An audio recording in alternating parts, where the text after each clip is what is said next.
Hi there. Thank you for joining us. My name's Eleni Kyriacou and you're with me and Louise Hare here. Um, so what we're doing today is we're having a chat about our respective books. Louise has written a book called This Lovely City, and I've written a book called She Came to Stay, and we felt there were some themes that merged and some similarities, so it'd be nice to just have a chat and share the themes of the books with you, but also our writing tips. So, Louise, do you want to kick off? Do you want to tell us a bit about This Lovely City and what Yeah. inspired you to write it? So I'm going to do my little product placement. So This Lovely City is set mostly in 1950, in sort of South London mostly, but with some scenes in Soho, which is obviously where we sort of cross over a little bit in our locations. And it's the story of Laurie and Evie. So it's sort of a part love story, part murder mystery.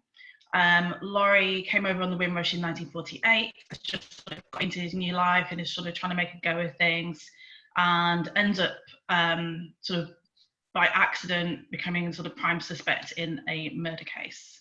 So it's about how the community sort of deal with that situation. And yeah, that's it. What is it about the locations in particular that made you want to write about it? Are they locations you know? Did you grow up around there? Yeah, I'm not from London, but when I moved to London, I sort of live around the Clapham area.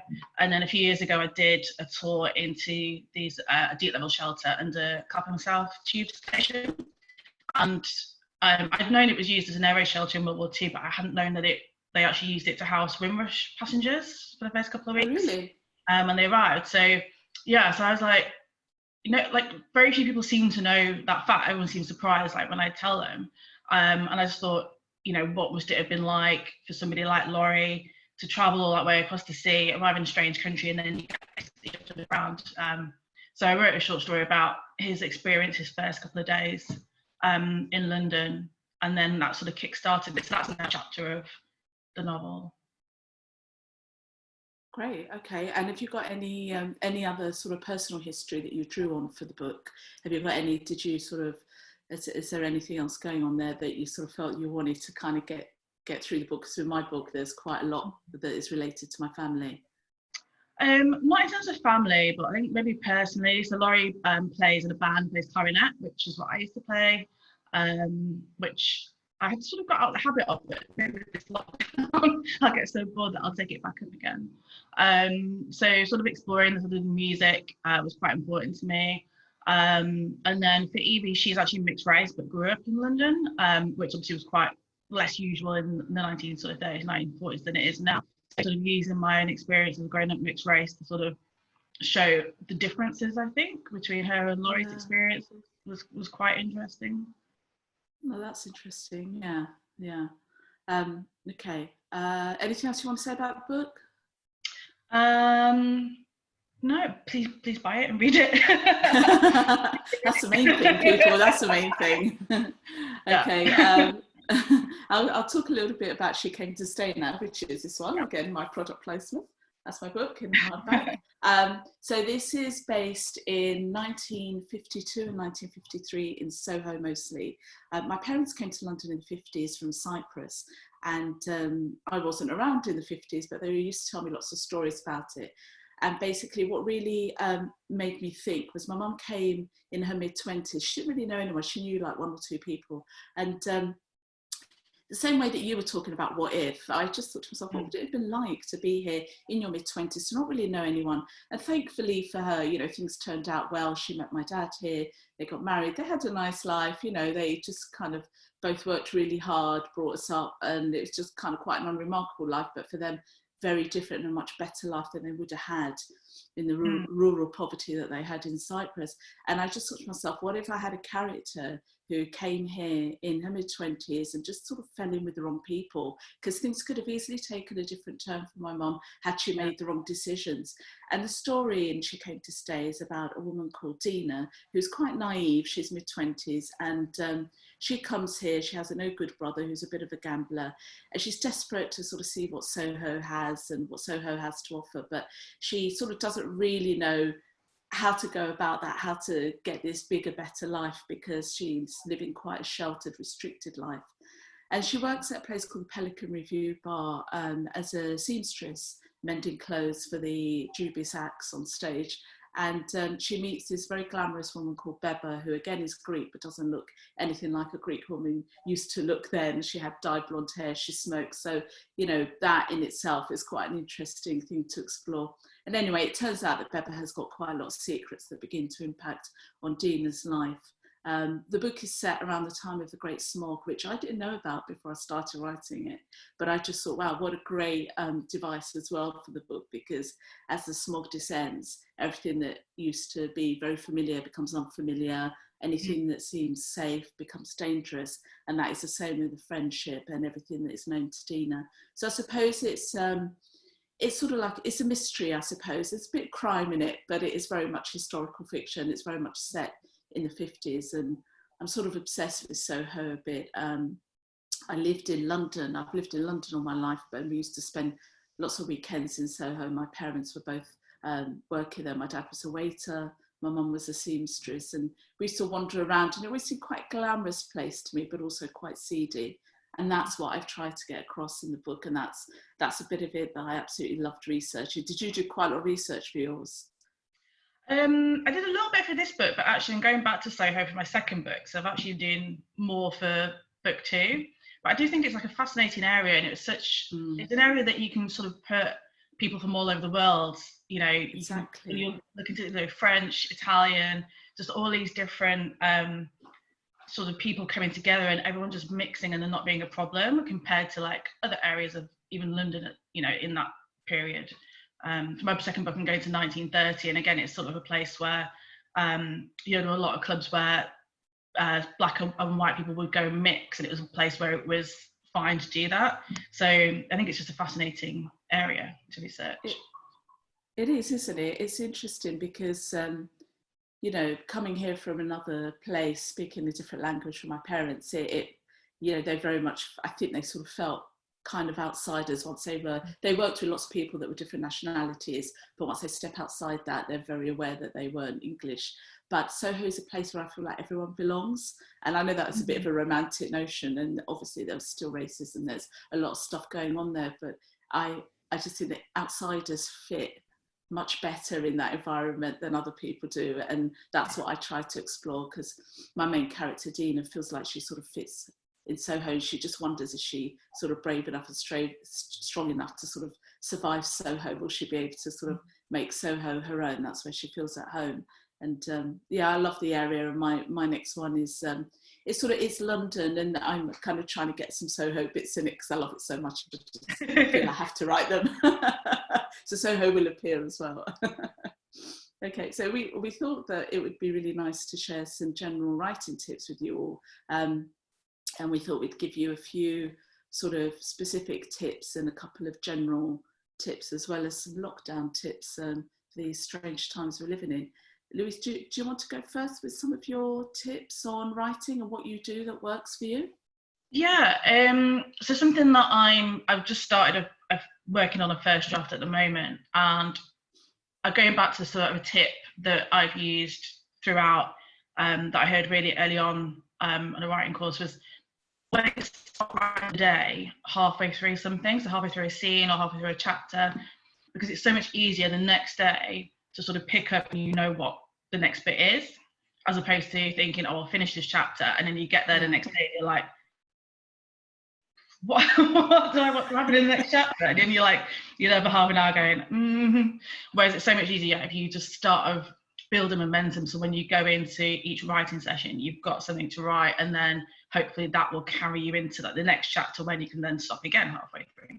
And that's quite important, isn't it? Because if you make a bit of a false start and you don't get, I don't know about you, but with me, if I get going and I'm not, if I have the first hour or so and it's not going so well, then I do find it quite hard to turn that around. It's quite easy to kind of go, oh, well, I'll just have to write this off. And actually, you know, getting that, you know, landing on your feet and, you know, really going for it at the beginning really helps you build momentum, doesn't it?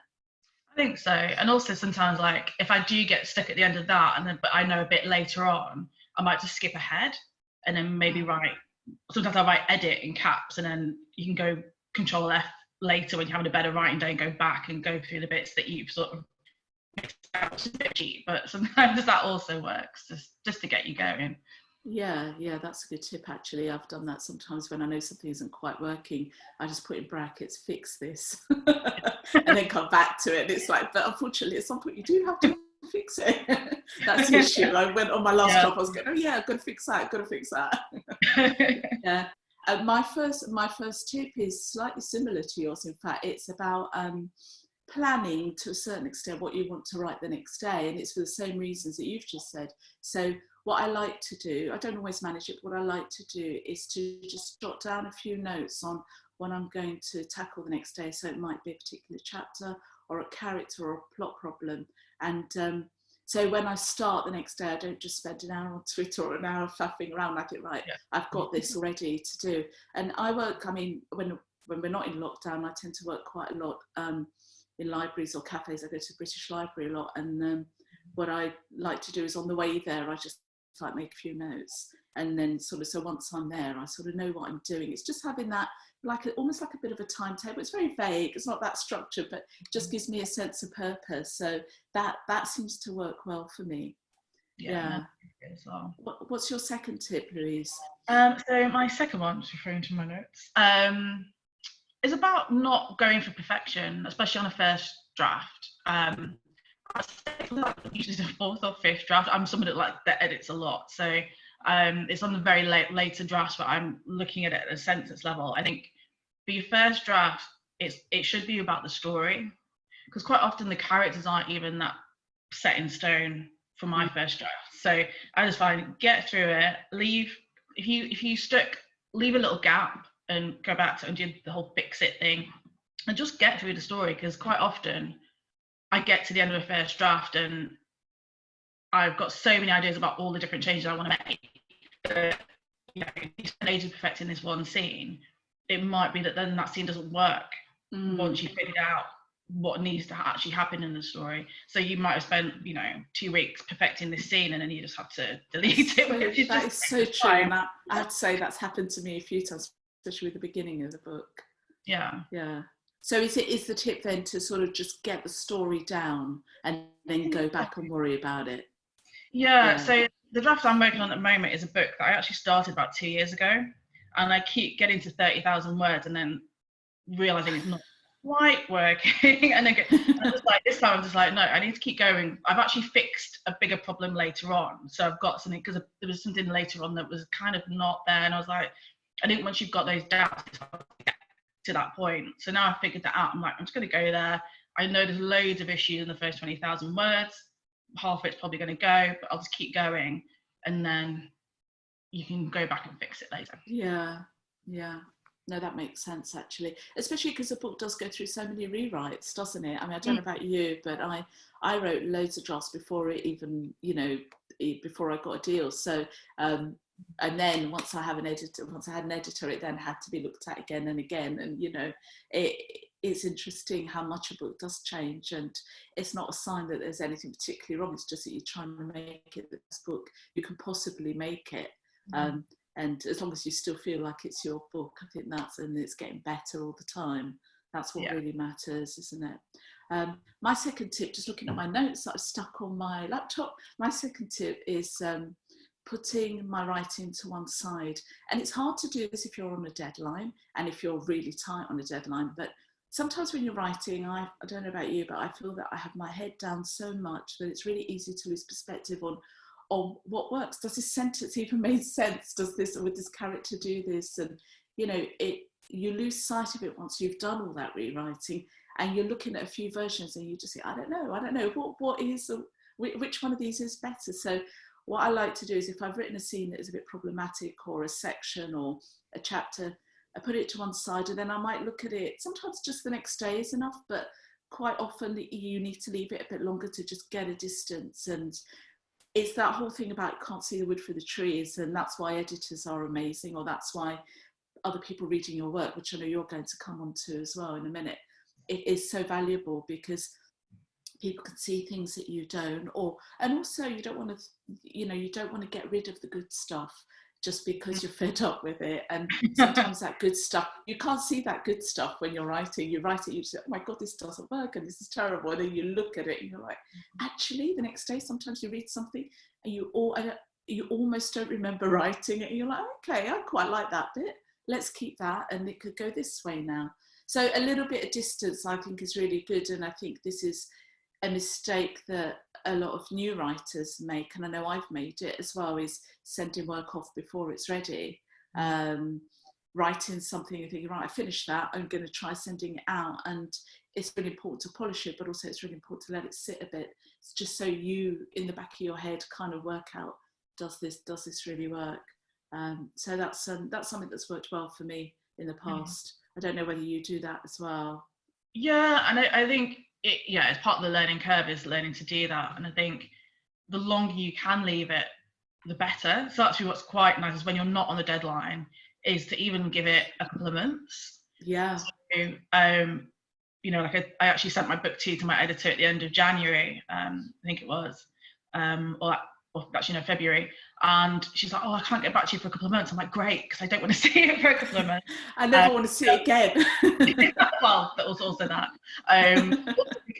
Because you've got that distance, when you get the sort of notes through, it's like you can kind of look at it so much more objectively and just go, okay, yeah, that makes sense. And whereas if you literally just finished it and you're like, but no, this is what I meant by that. And give it 2 months and you've sort of forgotten all those little weird attachments that you've made to certain things that actually don't make any sense and wouldn't make sense to a reader, but that sometimes I don't know, if you spend ages crafting this scene, you do get really attached to it, and it might have nothing to do with the plot and it just needs to go, but you give yourself a couple of minutes, you're like, yeah. I know. It's funny that, isn't it? Because it's like you become so attached to something because you relate it to how much time you spent on it and how painful perhaps it was. And I'm putting all those extra things that got cut have all gone in a file somewhere and just called cuts. And I'm hoping one day I might be able to stitch them together, you never know, and make something amazing out of them. But never throw anything away, people. Never throw anything away. But I think you're right. So what's your third tip then? So my third tip is with editing. So obviously we talked about first draft and get into the story. You have had a rest from it, had a bit of distance, you pick it back up. Really, really good way to fix, especially dialogue, I find, is reading it aloud, which if there are people around you doing it at home, can be excruciating. Obviously, it's not something you can do in a coffee shop if that's where you are. You can do, but maybe not. But yeah, what I try and do, especially when it's like a sort of a later draft, so I'm like literally going down to like sentence level, I actually print a copy out, which obviously I've got a printer, so it's easy, but you can just read it off the screen as well, and it just helps you catch things. You can catch mistakes quite easily when you're reading aloud, but also if the dialogue sounds wooden or the sentences don't make sense, you can hear it. So you're breaking up a little bit, Louise. Sorry, you just broke up a bit there. You said if the dialogue doesn't make sense. Yeah, you can hear it because you're reading it aloud. Whereas I think when you're reading anything, your eye tends to skip. So if there's a word out of place, your eye will just, your brain will just ignore it and you'll miss it. So if you're reading it, you have to kind of read each word. So it's just a really good way to pick up errors, and just to hear how it sounds. If you're reading a conversation between two of your characters, does it sound natural, or have you got just a lot easier? Yeah, I think you're breaking up a bit. I think I think it might be sort of when we do a lot of that, because I do that as well. I think it's affecting your sound a bit. I don't know if it is that. That's my technology brain saying that, but it could be completely wrong. No, I know I've heard a lot of people say that they do read it aloud, and I have to admit I haven't done that. I've read a few things, but not the whole thing. I sort of read it in my head aloud, but I think it's a really good tactic, and I think it's a great tip for also hearing repetition. I found that there were certain phrases I used a lot in my writing, I think because we all have certain idioms and things that we say again and again that are just part of who we are. And as a writer, I think that happens. And when you read it aloud, you pick those up. It's like you can't keep saying that word like 3 times in one page, because people do notice that. I know that when I'm reading, that is something that I would notice. No, I think that's a really good tip. And it is excruciating, but I think it's an important one as well. So my third tip is, let's see my notes, it's brainstorming. So if I get really stuck on something, so say for example, if there's a plot problem and I think, okay, would that person really do that? And I'm sort of faffing around trying to figure out what to do, I put the laptop to one side, just get a piece of plain paper and write the problem in the middle. And this is the problem, this is where I want it to go, this is where ideally I would like it to go, or where the person, but I can't make that happen. How do I get from A to B? And then I just write down loads of almost like a mind map, because my brain works quite visually and everyone's different. And I just say, okay, so what would that person do? This is the predictable thing to do. This is the thing that no one would expect them to do. This would be really outlandish. This would be the thing that no one would ever do. And sometimes when you do that kind of, you free up your brain, you're not constricted by what's going to work in the book you're writing. You literally are just tackling that one issue on a piece of paper. So it's not this huge document. I find that what happens is something just pops up. So I think, oh yeah, that would never happen, but they could do that, or they could do this. And it's something about just pushing the laptop to one side and doing it on a piece of paper that works for me. Because I don't know about you, but I write straight onto a laptop. Do you do that as well? Yeah. And many people write longhand, but I find that too time consuming. But occasionally when I want to work something out, I need to kind of sit with it and do that. So I've done this with characters, I've done it with plots, I've done it with trying to get certain themes in that I feel that I haven't really pushed hard enough. How could I do it? So I find that that really works for me, is just sort of doing a mini brainstorm if I get really stuck. And also occasionally talking to friends or other people in a writing group who basically I'm, sharing my work with. And that's quite a nice little segue into our next bit, because I think we're going to talk about general tips, aren't we? And I think I don't know if it's your next one, but I know one of your tips is about sharing your work. Yeah, I think it's important, if you can, just to get some feedback, and ideally from someone who is also a writer who has some understanding. So as much as it's nice to share it with friends and family, quite often they'll just go, oh yeah, I really enjoyed it. And that's, what does that mean? Did they actually really enjoy it? Because they might be lying. But also they're not going to give you sort of specifics, because they won't necessarily know how to. So I think if you can find a writing group, so I'm quite lucky that I did an MA, and a couple of years on, we have a little group and we still workshop. But there are other ways to meet writers. So there's also a writing group that I go to where we met online. At meetup.com, there's quite a few different writing groups.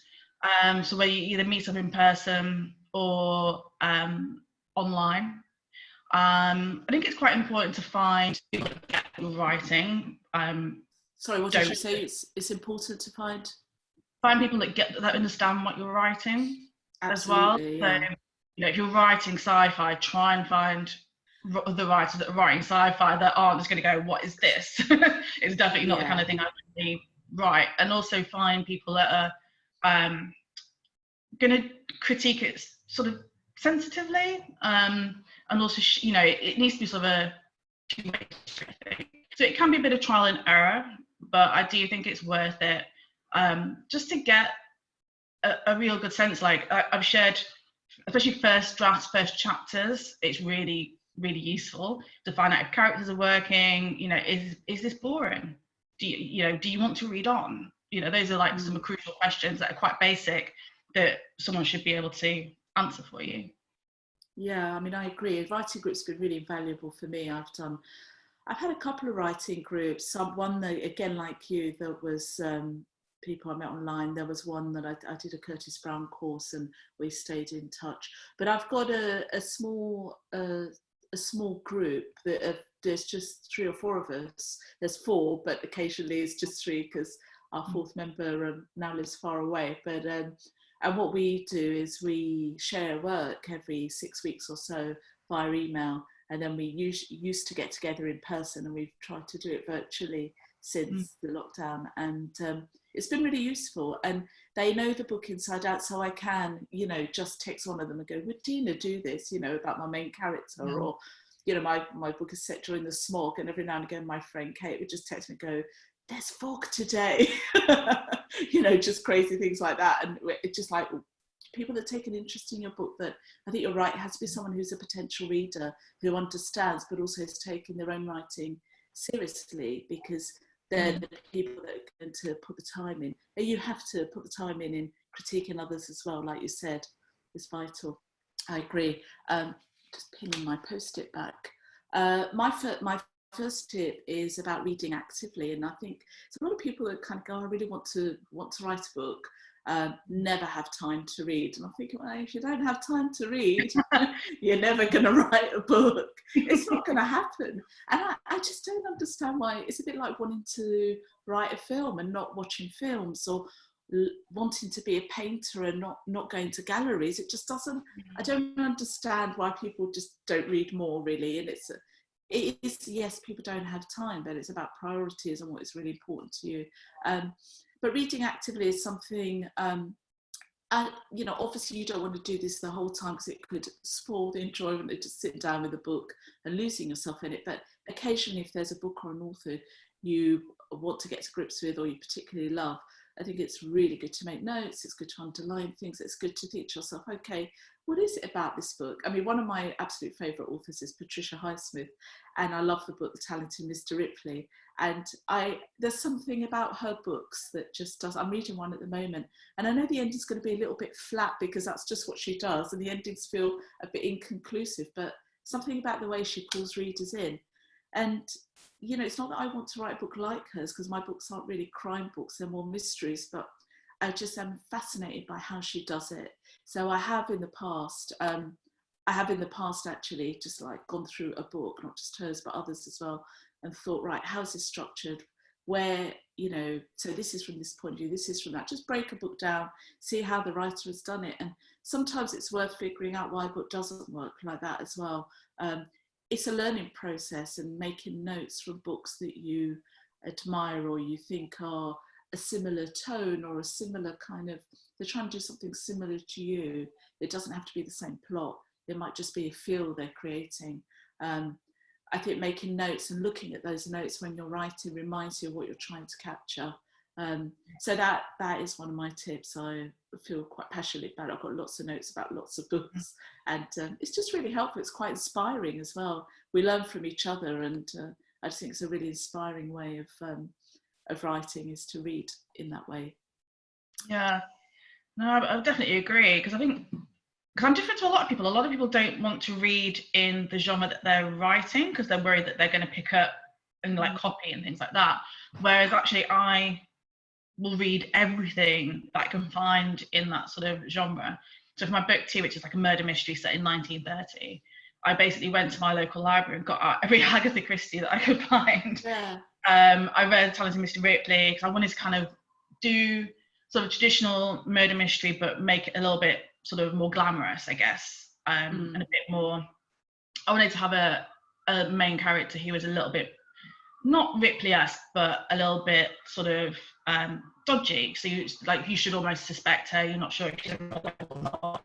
And that was kind of what I was aiming for at the start. So actually I found reading all of those, knowing that I didn't want to make my book like Highsmith or like Christie in that way, but just reading, and yeah, like you're saying, seeing how it's done, and sort of going, you know, why do I kind of like Ripley? Why do I want Ripley to get away with? Oh, good. I still want Ripley to get away with it in every book. Yeah, I mean, it's just fascinating. Like, why do you root for this guy? And you know, and figuring that, once you figure that out, you're like, okay, so this is how I can make my character a little bit dodgy, sympathetic to the reader, because you know, otherwise, you know, she, you know, if you get it wrong, she could just be a character that people don't gel with, which is not what I was aiming for, essentially. I think also reading actively just helps you with your writing, because you're just constantly learning, aren't you? And it's all about making your writing better by seeing how other people do it and seeing what works for you. Sometimes what they do won't work for you, but sometimes it will. And also, like you say, I like to read. I like to read a lot of fiction based in the era I'm interested in, because you get those tiny little details as well, the kind of stuff they were drinking, what they wore, and all those things are what help you build a world when you're writing fiction. And those are the things that make your story feel authentic and make people believe in your characters and believe in the story and want to spend time with them. What's your second general tip, Louise? I think obviously we've talked about our books and sort of what led us to write them, and this sort of interest that we have. And I think it's just that, write a story that interests you. Because I've met writers who are like, oh, I'm writing this type of book because I know it sells, and I know that, you know, that author, you know, it's such a huge book and I'm going to do this and I know how I need to get it published. And you never meet those people again, and they never get published. Which maybe one of them will one day, but I think, you know, if you're doing it that cynically, it's really hard, because not only are you not going to have much heart in the book, because you're literally just trying to tick boxes of how this is going to be, you know, an A to B of writing and getting a good publishing deal. I think people don't necessarily understand. I didn't understand at the start how much time, how much editing, you know, how long I was going to have to spend with these characters, with this story. And I think if you love the story at the beginning, a year later, 2 years later, you're going to hate your life. So write something that interests you, because, you know, this lovely city, I love the characters, I love the story, I really enjoyed writing it. By the time they were sending me the proof pages, I can't read this again. Like, I really hate it now. You know, I love it now because I've had a bit of a gap from it. I've written something else in the meantime. But, you know, even if you absolutely love it, you're going to be sick to death of it by the end of it. So I think, yeah, if you try writing a book just with an aim of jumping on a bandwagon that will probably have, you know, gone by the time you get it published anyway, because unless you write super quickly, it's going to be probably 3 years before it comes out. Even if you sell it, get an agent straight away, sell it straight away. So I think, yeah, write something good that you love, and don't try and write something for the sake of publish deal, I guess. Also, I think you're absolutely right. I agree with you. Also, the thing is, you'll write a much better book if it's something you absolutely love, that you know, both of us love. We've got quite a lot of overlaps in the kind of areas that we really enjoy reading and writing about. And I think that, you know, that comes across in books. If someone has a passion for an area or a passion for a subject, it comes across, and then you're able to convince someone else. It's like if you're talking about a subject that you love, other people, you know, you become more animated and people are more likely to listen than if you're just talking about something that you think is going to be the next big thing. And those next big things always, well, you can try writing cynically, and sometimes those things do work, but like you say, very often they don't. And I agree with you. I think they just it's not worth the few years of your life you're going to spend writing and rewriting that book. Is that that's a really good tip, actually. Really good tip. I think it's one that a lot of new writers is a mistake that quite a lot of people do make, because they think what's going to sell, which is kind of fair enough, but actually what will sell is the best book you can write. That's what will sell, hopefully. So my second tip is about looking at other things like TV programs, films, and various other formats, and just thinking about how you can use those in your writing. So an example is how stories can really be presented in different ways. I thought of this when I was watching that TV series Chernobyl recently, and they showed the devastation of the nuclear accident. And then on one of the last episodes, I think it was the last episode, they had just a short section that went back a couple of years that showed the people's lives, the people who were the main characters, in the programme just showed their lives on the morning of, before it all happened. And suddenly it became really poignant, and it was just really heartfelt. And you thought, wow, this is what these people do. They're just going about their daily lives. And they had no idea that all this stuff's going to happen, all this stuff that we now know, that we've sat watching week after week. And it just got me thinking about, oh, could you do that with a book? I mean, I don't know how easy or not that would be to do with a book, but it's about playing with structures and just thinking about things differently. And sometimes films can do that, like maybe a different point of view or switching characters or something that just makes you think about how you're writing your story and the structure of it. And books, I think films and TV are really good at that. It's not always translatable, but it's just about keeping your mind open, I think, to other things. I think that's really good tip. Actually, in my workshop group, we've got a couple of screenwriters, and actually sometimes their opinions are quite interesting in terms of like structure and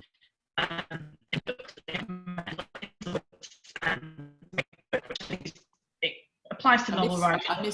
Sorry, Louise, I missed a bit of that. You said their opinions are really interesting.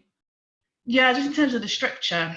So, but also like John Yorke's Into the Woods was a book that I was recommended when I was writing This Lovely City, because I was really struggling with structure.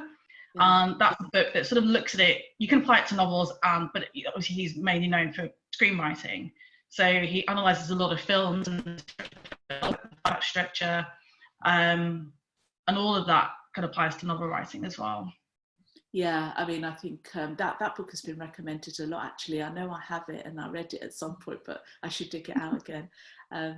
Just to sort of finish off before we talk about our websites and whatever, we just wanted to give you all a lockdown tip, because we know that you're not, everyone's indoors now. So what would your tip be for writing at the moment, Louise, during these weird times? Yeah, it's really hard because I've got a lot of friends who are writers. Everyone's sort of struggling a little bit to get into it, to focus. I'm finding that my attention span has really, really decreased. So one thing that really helped me, I didn't write for probably the first couple of weeks, and then I wrote a short story. So completely different to what I had been writing, and that kind of I was still struggling to get back to the novel, but then I also took up knitting. So something completely different. Because usually when I'm trying to figure out a plot point, I might go for like a long walk, or I'll go to the gym, like just sort of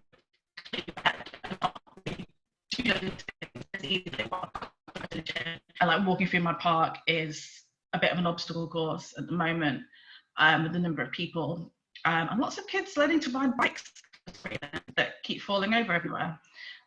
So actually knitting is a really good way of, I don't think it's the repetitive action. So that's actually been quite helpful. So I've started writing more in the last few days. Oh, that's really good. And I think also it's really nice to try a different format, do short story, and it kind of is, you don't have the pressure of it being a novel. Not that short stories are easy, but you don't have the pressure of it being a novel, but also you're still writing. But the knitting is interesting because I do a bit of crochet every now and again. I only just took it up recently because I just crocheted a little baby blanket for my granddaughter. And basically, there's something about that repetitive action. Part of your brain switches off, but you can still be thinking about the plot if you want to.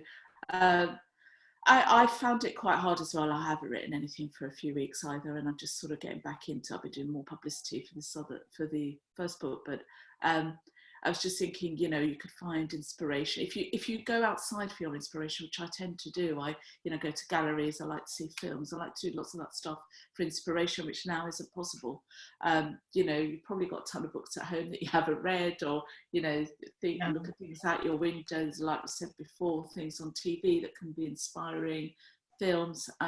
Also, the people you might or might not be living with at the moment might inspire you. Certain objects in your house, you could write a short story around them, the view from your window.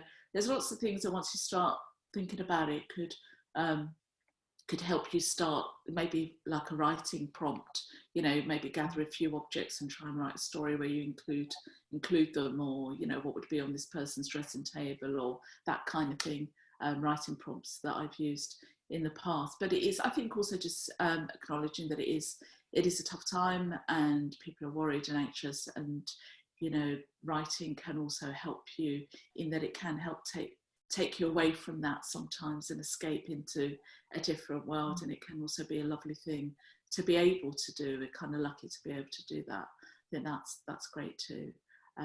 It's been great talking to you. Do you want to just tell us what formats your book is in at the moment, and do you have a website or anything you want to mention? Yeah. So the website is just louisehare.com. I have just updated it. So it should be up to date. So currently it's out in the UK in hardback. Show us the book again, Louise. Show us your book again. It's a beautiful cover. Really nice cover, actually. Getting back in the bookshop so people can see it. It's a really nice cover. Yeah, I've got sort of matching nails today.